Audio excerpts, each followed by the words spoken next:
जय हिंद प्यारे दोस्तों, स्वागत है आपका फिर से नए वीडियो में। आप लोग का कक्षा 11 का जो बोर्ड परीक्षा है वो काफ़ी नज़दीक आ गया है और 26 फरवरी को आपका पॉलिटिकल साइंस का पेपर है।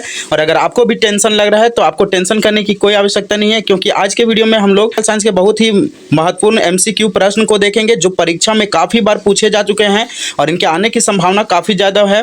तो इसीलिए वीडियो को बिना देर किए हम लोग स्टार्ट करते हैं। और अगर आप भी चैनल में नए हैं तो अपने सभी दोस्तों के साथ इसे शेयर करें और चैनल को सब्सक्राइब जरूर करें। तो चलिए बिना देर के हम लोग स्टार्ट करते हैं। क्वेश्चन नंबर फर्स्ट क्या बोला जा रहा है, सोवियत संघ में कितने गणराज्य थे। ठीक है, क्वेश्चन नंबर फर्स्ट बोला जा रहा है कि सोवियत संघ है उनमें कितने गणराज्य थे, 12, 15, 10 या ऑप्शन नंबर डी है 8। तो इसका सही उत्तर हो जाए ऑप्शन नंबर बी 15 है ना। तो सोवियत संघ में गणराज्य थे तो ये 15 गणराज्य थे। ठीक है, अगला क्वेश्चन क्या बोला जा रहा है, स्वतंत्र राष्ट्रों के राष्ट्रकुल की स्थापना किसने की। ठीक है, ऑप्शन है पुतिन, लेत्सिन, स्टालिन या गोबार्चेव ने। किसने किया था तो एलित्सन ने किया था। ठीक है, किसने किया था, एलित्सिन ने किया था। कब किया था, अगर देखिए क्वेश्चन पूछा जाएगा कि स्वतंत्र राष्ट्रों के राष्ट्रकुल की स्थापना कब हुई थी तो आंसर हो जाएगा 1991 ईस्वी में। ठीक है, कौन किया था, एलित्सिन ने किया था। और कब किया था तो 1991 ईस्वी में किया था। अगला क्वेश्चन हमारा क्या बोला जा रहा है कि यूरोप संघ की स्थापना कब हुई। जो तो यूरोप संघ की स्थापना जो है वो ऑप्शन नंबर सी 1992 ईस्वी में हुई थी। ठीक है, अब किसके तहत हुई थी तो मैस्ट्रिक्ट, ठीक है, मैस्ट्रिक्ट संधि के तहत। तो ये भी क्वेश्चन में पूछा जा सकता है, क्वेश्चन इससे भी बन सकता है, तो इसे आप याद रखिएगा। यूरोपीय संघ की स्थापना कब हुई थी तो 1992 ईस्वी में हुई थी। अगला क्वेश्चन पूछा जा रहा है कि साम्यवादी चीन का उदय कब हुआ। जो साम्यवादी चीन है उसका उदय कब हुआ था, तो आपको पता होगा कि जो साम्यवादी चीन है उसका उदय जो है नंबर ए 1949 ईस्वी में हुआ था। कब हुआ था, 1949 ईस्वी में हुआ था। और किसके नेतृत्व में हुआ था, ये भी क्वेश्चन पूछा जा सकता है कि साम्यवादी चीन का उदय किसके नेतृत्व में हुआ था। क्या किसके नेतृत्व में हुआ था, मो त्से तुंग के नेतृत्व में किया गया था। साम्यवादी चीन की स्थापना का उदय जो है वो कब हुआ था तो 1949 ईस्वी में हुआ था। ठीक है, देखिए क्वेश्चन है दक्षेश का मुख्यालय कहाँ है। ठीक है, दक्षेश का जो है वो मुख्यालय कहाँ है, तो दक्षेश का मुख्यालय आपको पता होगा कि ये काठमांडू में है। ठीक है, ऑप्शन नंबर सी इसका सही हो जाएगा, काठमांडू। क्या हो जाएगा तो दक्षेश का मुख्यालय कहाँ पे है तो काठमांडू में। ठीक है, अगला क्वेश्चन पूछा जा रहा है निम्नलिखित में कौन दक्षिण एशिया का देश नहीं है। ठीक है, दक्षिण एशिया का देश नहीं है, तो इनमें से कौन जो है वो दक्षिण एशिया का देश नहीं है। देखिए यहाँ से भारत तो एशिया का ही देश है, पाकिस्तान भी है और मालदीव भी है। तो यहाँ पे थाईलैंड जो है वो दक्षिण एशिया का देश नहीं है, क्योंकि ये जो है वो पूर्व एशिया का देश है ना। दक्षिण पूर्व एशिया का कहाँ का है तो दक्षिण पूर्व एशिया का है। यहाँ पे केवल पूछा जा रहा है दक्षिण एशिया का, जबकि ये है जो थाईलैंड है वो दक्षिण पूर्व एशिया का है। ठीक है, अगला क्वेश्चन पूछा जा रहा है कि विश्व व्यापार संगठन का स्थापना कब हुआ था। जो विश्व व्यापार संगठन है उसका स्थापना कब हुआ था तो इसका सही उत्तर हो जाएगा 1995 ईस्वी को। ठीक है, कब 1995 ईस्वी, कब 1 जनवरी 1995 को हुआ था। ऑप्शन नंबर डी इसका सही हो जाएगा। अगला क्वेश्चन पूछा जा रहा है, देखिए किसकी सिफारिश पर महासभा जो है वो महासचिव की नियुक्ति करेगा, तो वो सुरक्षा परिषद, मतलब ऑप्शन नंबर ए सही हो जाएगा कि जब सुरक्षा परिषद उसको सिफारिश करता है तब वो महासचिव की क्या कर सकता है, नियुक्ति करेगा। ठीक है, अगला क्वेश्चन क्या पूछा जा रहा है, वैश्विक ताप वृद्धि किस सुरक्षा का मामला है। ठीक है, वैश्विक ताप वृद्धि जो है वो किस सुरक्षा का मामला है, मानव सुरक्षा, सामूहिक सुरक्षा, इनमें से कोई नहीं, या वैश्विक सुरक्षा। तो ये जो ताप वृद्धि है ये पूरे विश्व की सुरक्षा है ना, तो ऑप्शन नंबर बी इसका सही हो जाएगा, वैश्विक सुरक्षा। ठीक है, अगला क्वेश्चन क्या बोला जा रहा है, पारंपरिक सुरक्षा नीति के तत्व क्या है। ठीक है, पारंपरिक सुरक्षा नीति के जो तत्व है वो क्या है, शक्ति संतुलन, गठबंधन बनाना, इनमें से सभी, या सामूहिक सुरक्षा। तो इनमें से सभी हो जाएगा, इनमें से सभी इसका सही उत्तर हो जाएगा, इनमें से सभी, ऑप्शन नंबर डी। ठीक है, अगला क्वेश्चन पूछा जा रहा है कि विश्व की साझी समस्या कौन है। विश्व की साझी समस्या कौन है, तो विश्व की जो साझी समस्या है वो कौन है, तो बाह्य अंतरिक्ष है, महासागरीय सतह है, वायुमंडल है, इनमें से सभी। तो देखिए विश्व का जो समस्या है वो इनमें से सभी होगा, है ना, महासागरीय सतह भी होगा, तो ऑप्शन नंबर डी इसका सही हो जाएगा, इनमें से सभी। क्वेश्चन पूछा जा रहा है कि ग्रीन गैस जो है वो संबंधित है, किससे संबंधित है, तो विश्व बाजार से बिल्कुल भी नहीं। ठीक है, विश्व बाजार से नहीं होगा, वैश्विक व्यापार से नहीं, तो ताप वृद्धि से, है ना। वैश्विक ग्रीन गैस जो है वो किससे संबंधित है तो वैश्विक ताप वृद्धि से संबंधित है। ठीक है, अगला क्वेश्चन पूछा जा रहा है निम्न में से कौन बहुराष्ट्रीय कंपनियां नहीं है।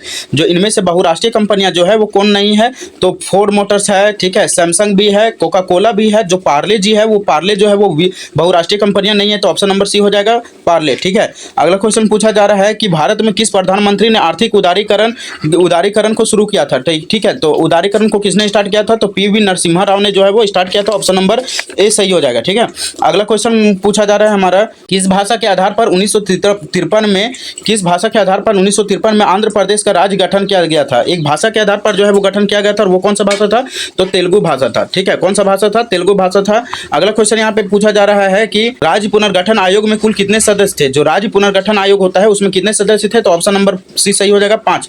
देखिए क्वेश्चन नंबर क्या पूछा जा रहा है कि 1952 से 1967 के मध्य में भारतीय इस राजनीति में किस पार्टी का वर्चस्व रहा।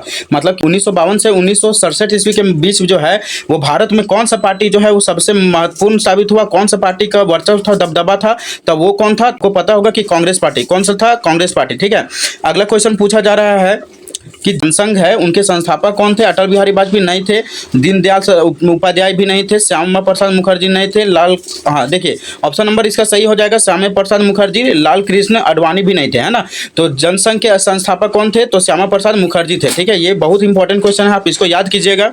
देखिए क्वेश्चन नंबर 19 क्या बोला जा रहा है। अगला क्वेश्चन है हमारा कि कार्यकरण उत्तर के युग में भारतीय अर्थव्यवस्था के किस क्षेत्र में तेजी से प्रगति हुई। ठीक है, तो वो कौन सा क्षेत्र था जिसमें तेजी से वृद्धि हुआ?